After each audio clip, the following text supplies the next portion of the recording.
প্রিয় ভিউয়ার্স, আজকের ভিডিওতে আমরা জানব বাংলাদেশের অন্যতম জেলা শেরপুর জেলার বিখ্যাত 10 জন ব্যক্তি সম্পর্কে। তাহলে চলুন কথা না বাড়িয়ে শুরু করা যাক আজকের ভিডিওটি।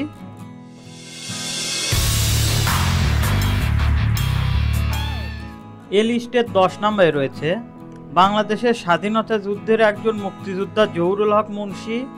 তিনি 1944 সালে জন্মগ্রহণ করেন।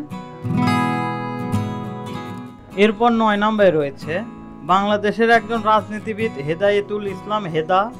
তিনি জন্মগ্রহণ করেন 1962 সালে শেরপুর জেলায়।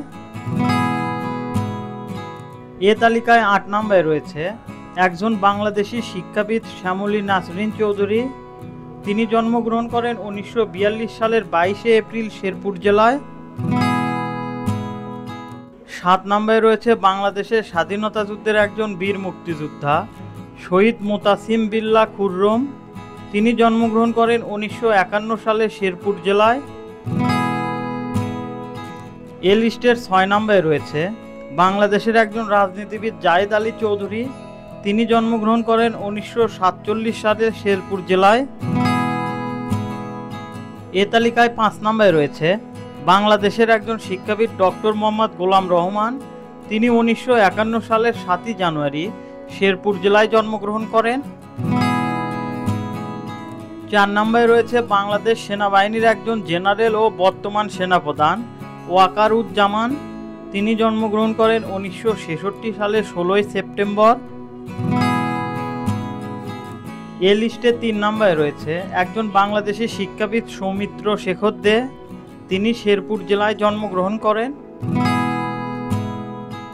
এরপর 2 নম্বরে রয়েছেন বাংলাদেশ মহিলা ক্রিকেট দলের বর্তমান অধিনায়ক নিগার সুলতানা জ্যোতি। তিনি জন্মগ্রহণ করেন 1997 সালের 1 আগস্ট শেরপুর জেলায়।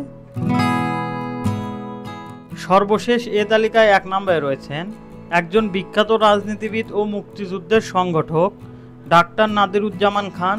তিনি জন্মগ্রহণ করেন 1917 সালের 8 মার্চ শেরপুর জেলায়।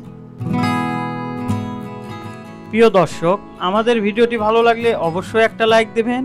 আর শেরপুর জেলার বিখ্যাত 10 জন ব্যক্তি নিয়ে আপনার কোনো মতামত থাকলে অবশ্যই আমাদের কমেন্ট বক্সে জানিয়ে দিন। আপনারা আমাদের চ্যানেলে নতুন হয়ে থাকলে আমাদের দা বগুড়া ইউটিউব চ্যানেলটি সাবস্ক্রাইব করুন। এতক্ষণ আমাদের সাথে থাকার জন্য আপনাদের জানাই আন্তরিক ধন্যবাদ।